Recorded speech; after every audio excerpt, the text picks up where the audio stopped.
So yeah, I know it was a very long day today, but I'm sure it was very interesting and informative as well.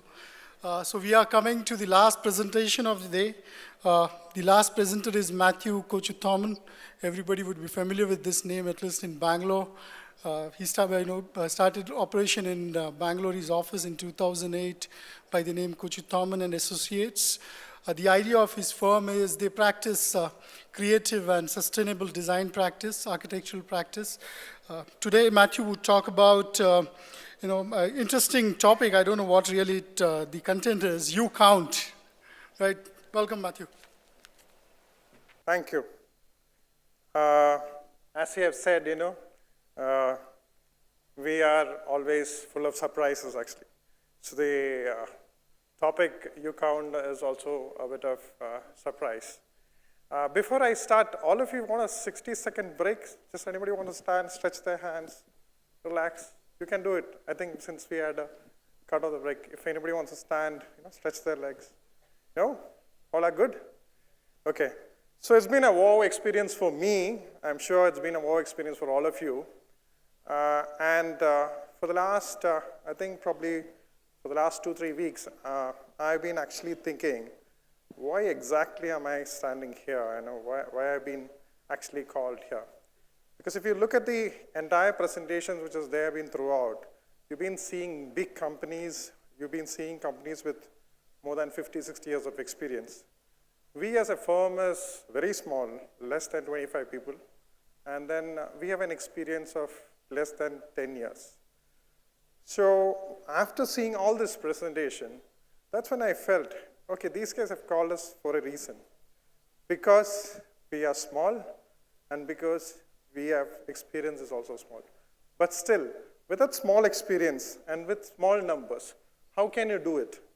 I would see myself in each one of you who wants to be an individual, to stand and say, okay, I have a presence in this world. My presence is important. And how, as an individual, I can build this nation.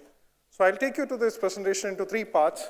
The first one I would talk about, like our good friend who said, we need warriors. So how can you be a warrior? My second presentation would be a small project which we did. And it's really small compared to the huge projects which you've seen. But then with the help of BIM, how we could achieve, how we could push boundaries. One of our other projects, which is actually a floating building, the building itself floats in the water. How as a small firm were we able to do such kind of work? And that's the only one with the underwater in Asia. You have seen the one in Dubai with the underwater, so we have done it before that. And we have also done the first floating swimming pool in Asia and the longest walkway in Asia. So how did we as a small company with so much of little experience being able to do is what I want to present. So I'll just go straight and get into the presentation.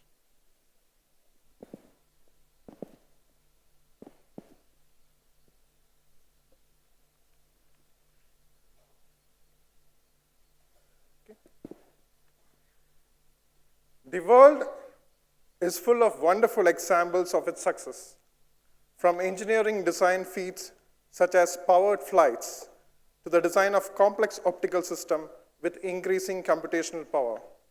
We are now able to simulate this process with greater fidelity and combining complex simulations with high-performance evolutionary algorithms to tackle problems that used to be impractical. I am here to put forward a small idea to each one of you, implementing the idea of evolution to our construction sector here in India.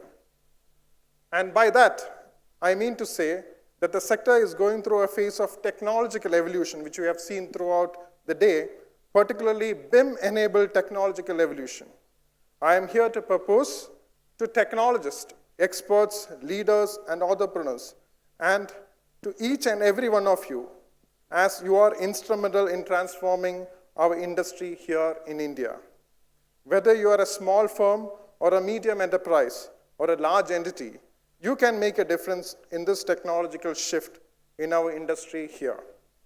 The idea here is to begin with microevolution within our sector and then move into macroevolution. When I say microevolution, It is to empower and enroll small and medium-scale firms to BIM-enabled technological platforms and BIM-powered construction practices. The majority of the sector in our country is occupied by small and medium-scale enterprises. And it is with this crowd that our industry can leap forward in realizing the vision of BIM India.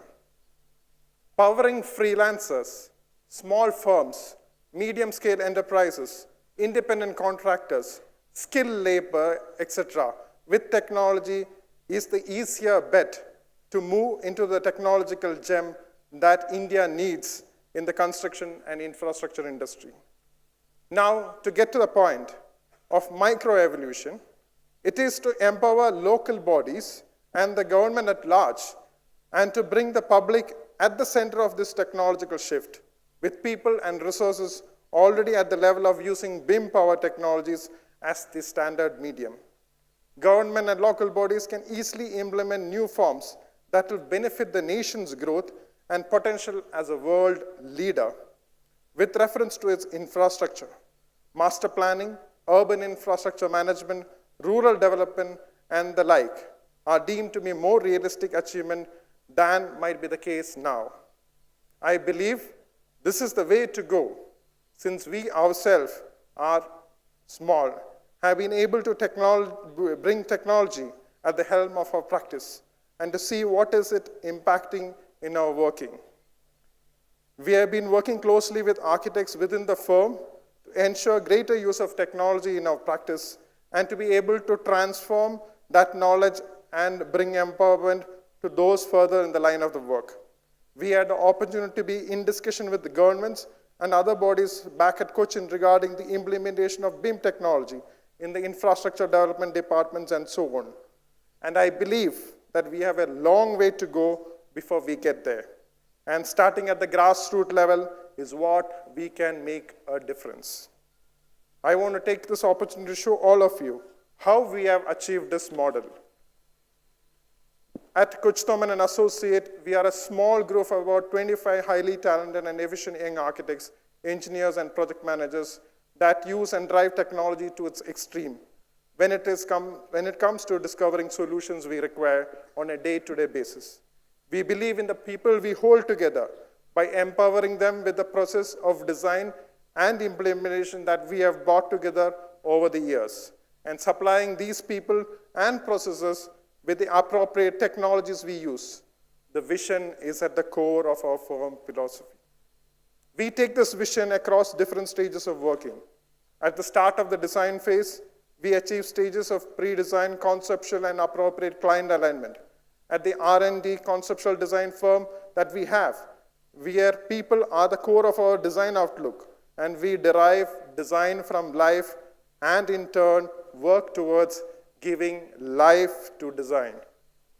From here, our architectural studio takes up the project with full direction of conceptual design and begins the schematic design phase and is followed by the design development phase. Specifications are then developed and included as part of the design. Further to this, our technology studio picks up the project of design provided by architecture studio and prepares a technical drawing for permits, contractors, clients, and project management purpose. The execution teams are closely integrated in the process and carry all the technology from studio to the field. We utilize BIM process throughout these stages of design. Today, I would like to show how everybody, big or small, can benefit with the power of technology, particularly BIM technology, by showcasing what we have done it over the years. I would like to take you through a journey along with our architect Kochuthommen through the design of one of our smallest projects, though small, one of our precious award-winning project of the year 2017. Join with us as we take you through a journey of senses transformed to reality through the design and effective use of technology.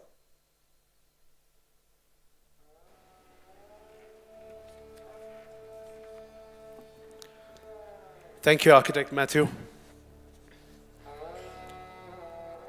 This is a story of how we designed this very small project. And I would like to take you through a small story. I once saw a magnificent bull standing in a busy street. And while such sights are fundamental to our urban streetscape, my overseas visitors were delighted at such a sight, and I couldn't help reflecting on the significance of the bull. When we first visited the property, I found the street abutting the property to be unpleasant, congested, linear, and small. We knew we were up to a challenge that we'd never faced before.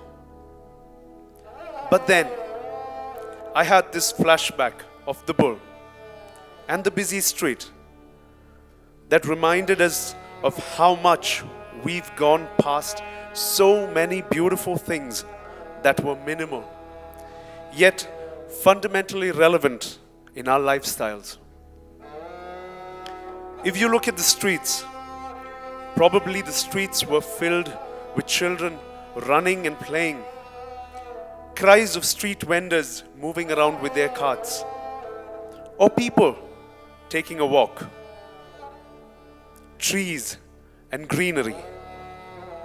But now, this streetscape has been replaced by just cars and bikes parked on the road, towering buildings built like blocks of uninteresting concrete mass shading the entire street. People holed up in their residences and hardly any greenery. This formed the storyline for our design.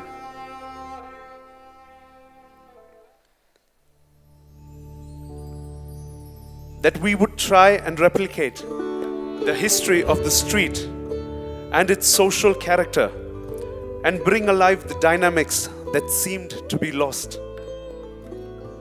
The first challenge was to execute this storyline in a plot measuring a meager 20 feet by 60 feet. We challenged ourselves further by preparing the client and the neighbors to interact and mingle more freely, yet keeping their privacy intact. We achieved this first by eliminating the concept of having gates that felt restrictive and replaced it with a door instead at the plot entry.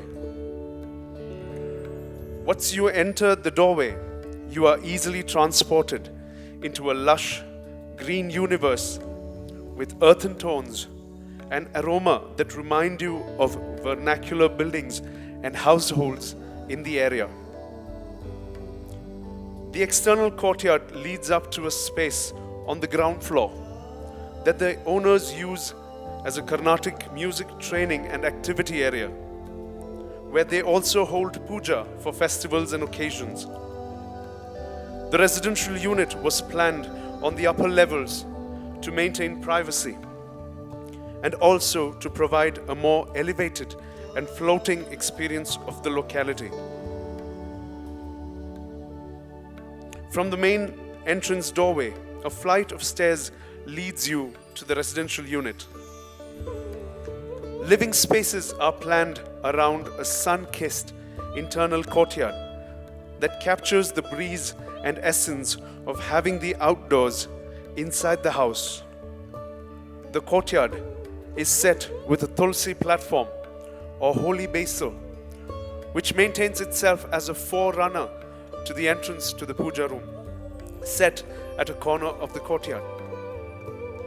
The kitchen is set at with a balcony overlooking the street, allowing the user to have an aerial view of the street and respond to passing street vendors to purchase vegetables and grocery. Stepped balconies with ample seating spaces also allow the owners to spend their evenings in the outdoors, relaxing over a cup of coffee. All spaces on the upper floors open out into this internal courtyard, which allows the users to have an energetic and invigorating lifestyle, with reading and relaxing spaces planned along the sides of this light well. Every detail embedded in the design has been an attempt to bring hope to users and renew their spirits by bringing back the relevance of minimal yet fundamental details that we've all become alien to. The power of visualization and coordinated BIM technologies empowered the vision of this project to have become what it is today. By embedding the stories of the locality, history, and memories of the owner's childhood past, and through the act of renewal expressed through materials, design elements, and lifestyle, we have been able to achieve a model that would eternally bring hope to each and everyone that would voluntarily and involuntarily experience the built form, both from the inside and the outside. When we designed the project, we took a few conscious directions that enables the project to be what it is today. We wanted to design and execute architecture that was sustainable on ecology, economy, and society. And we believe that when these three realms come together to sustain itself, that is where human wellness is achieved. We believe our world is for others too. And if we can include others when we build for ourselves, I believe the world would be a more easier and better place for you and me to live and work on. Ladies and gentlemen, I would like to present to you the House of Renewed Hopes.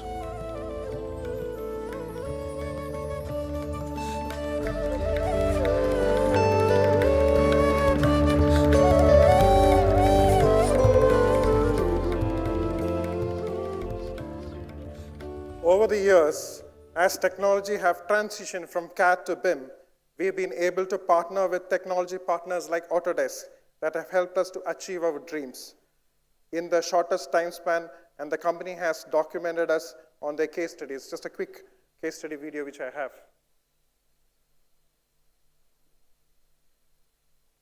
It also shows the floating building which I have been mentioning before.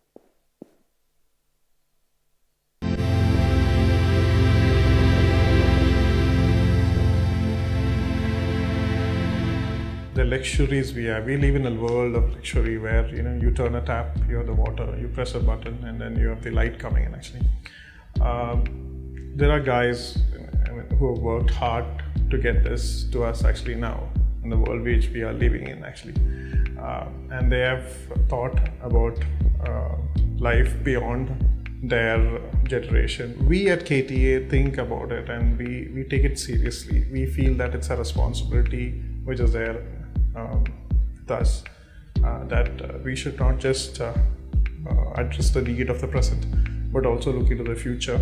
So whenever we get a project, we look into the challenges. I think unless if there's no challenges, there's no fun in working on a project actually. So we kind of dig down and we find the challenge in the project actually.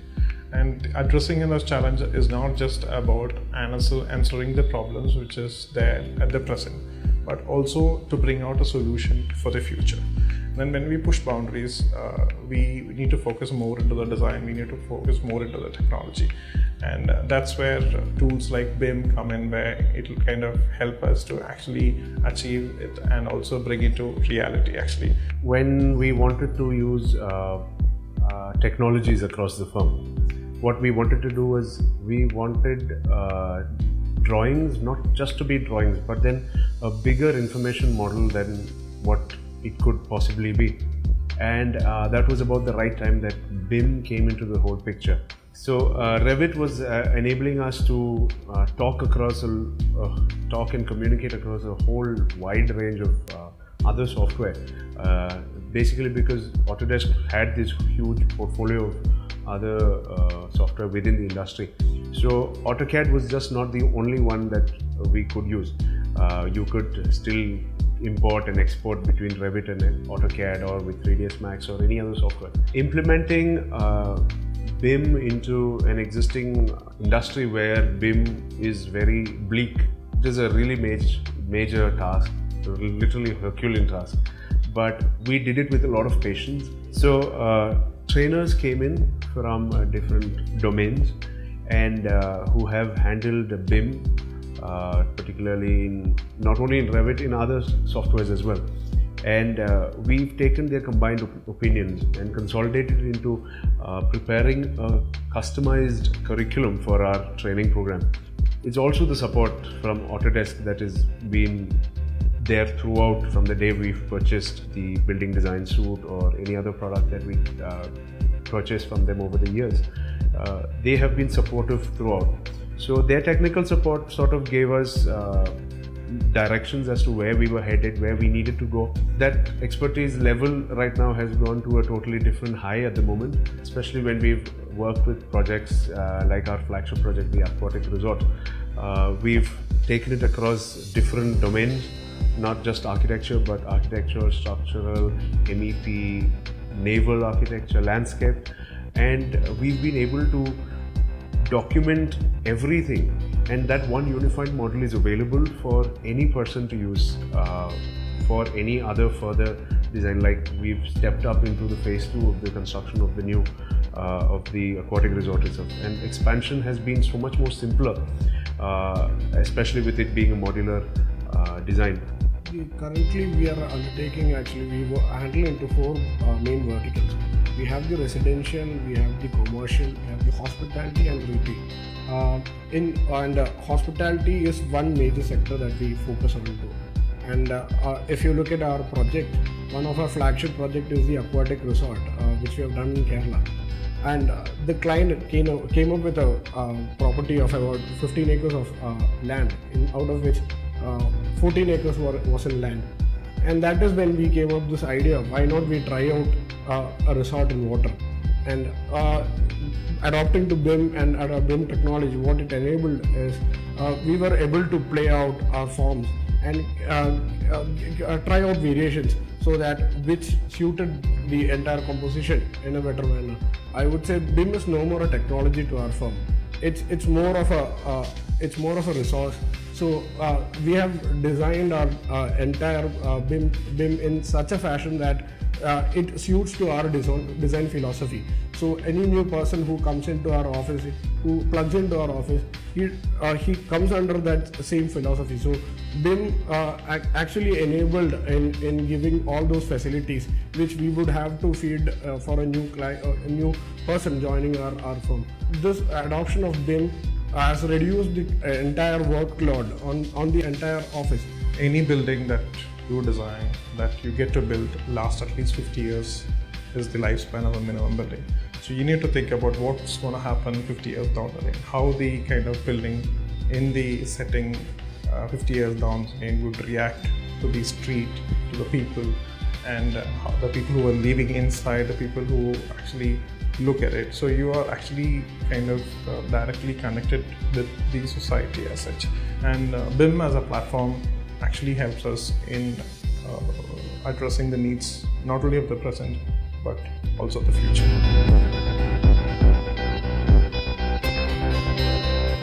I would like to close this talk with a small poem by Dr. APJ Abdul Kalam, which is so dear to me.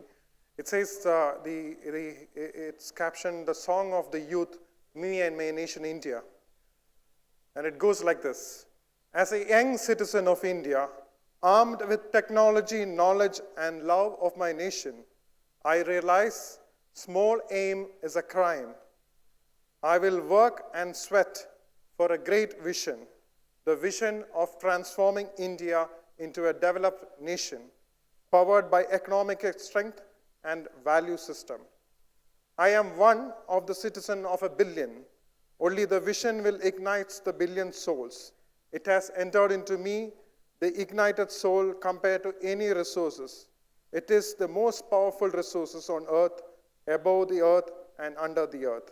I will keep the lamp of knowledge burning to achieve the vision of developed India.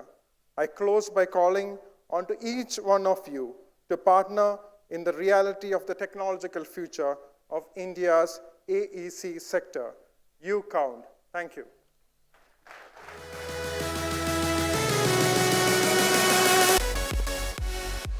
Thanks, Matthew. That was the final presentation for this breakout session. So our colleague from other breakout session would reassemble here for the finale.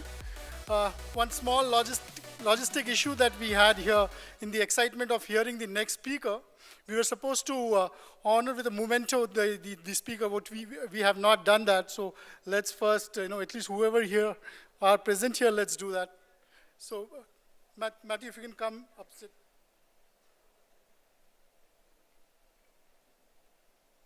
Thank you for presenting. Thanks, that's it.